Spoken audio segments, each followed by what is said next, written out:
আসসালামু আলাইকুম। আপনারা শুনেছেন হয়তোবা বাংলাদেশের একসময় শিক্ষামন্ত্রী ডক্টর দীপু মনি তার হাজবেন্ড মৃত্যুবরণ করেছে।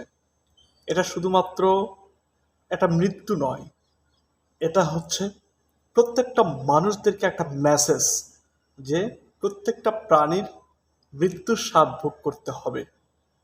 আমরা এত টাকা পয়সা, লোভ লালসা, অহংকার, সম্পদের মোহে কত না কাজ করি, আমরা ভুলে যাই যে আমাদের মৃত্যু আমাদের দ্বার প্রান্তে দাঁড়িয়ে আছে। এই মৃত্যু থেকে আমাদের শেখা উচিত, বোঝা উচিত যে আমরা কেউ চিরস্থায়ীর জন্য এই দুনিয়াতে আসি নাই। আমরা কিন্তু মৃত্যুবরণ করব। এটাই সত্য, এটাই বাস্তব।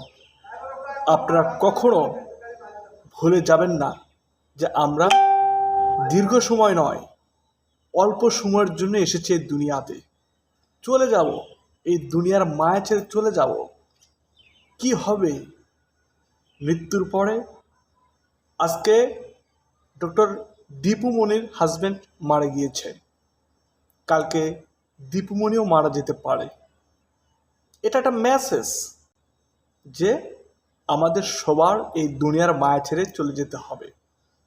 তাই আমরা কখনো ভুল সিদ্ধান্ত নেব না, যে সিদ্ধান্তের কারণে মৃত্যুর পরে আরও বেশি কষ্ট পেতে হয়। এটা আমরা কখনো চাই না বা চাইবো না।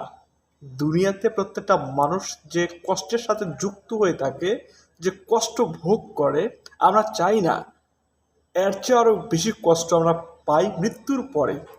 এটা আমরা কখনোই চাই না, চাইবও না।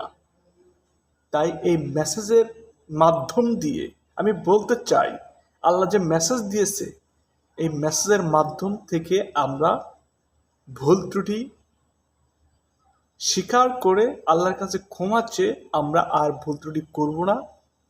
এটা আমাদের চিন্তাভাবনা, মনোভাব এই ধরনের থাকা উচিত বলে আমি মনে করছি।